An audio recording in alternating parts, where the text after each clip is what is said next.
This set of videos is going to go through how you plan an event. When we start our initial plans to put on a music event, some of the things that we have to consider are who is the audience, what are their demographic and geographical locations, what sort of venue do we need, what are the production considerations, and what are the expenses going to be versus how much can we charge for tickets. When planning an event, you need to make sure you have a strong team behind you because there's going to be lots of different jobs that need to be fulfilled. You need to make sure you have a team that's excited about what you're working on so that people have a passion to make the project work. It's really important to know the purpose of your event, so why you're putting the event on, who you're putting it on for, what kind of musical acts you need to complement your target audience, where you're going to advertise, and how you're going to promote the event. So we run all types of live music events throughout the year. It runs from charity events and fundraisers and events we're putting on for a specific reason, through to our general business operations and events we run to make a profit off. When you run your live music event, consider all the aspects involved in it, who your target market is, what your ticket price is going to be, and ultimately what you want to achieve from that event.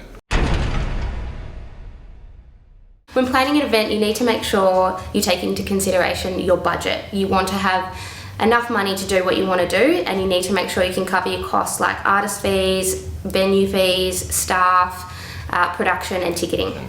It's very important that people consider every expense that's going to come into play. Some of the biggest mistakes that people make is they forget what some of those costs are going to be and they creep up on you at the end of the night.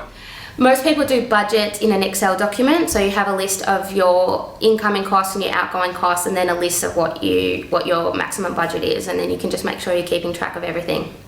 One of the really important aspects of a live music event is to ensure that you're cash flow positive going into the event. A big mistake that a lot of people make is they depend on the early ticket sales to be able to pay for the bills.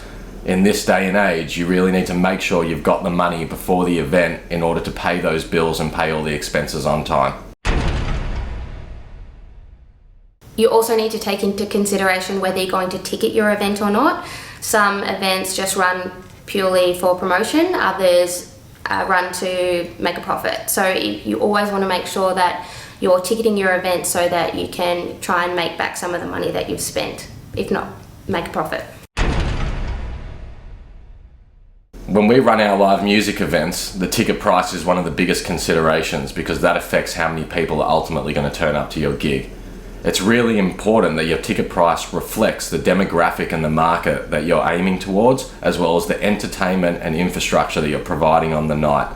You should always work out your costs of operation and then determine what your ticket price is from there to ensure that it's always fair for all parties involved.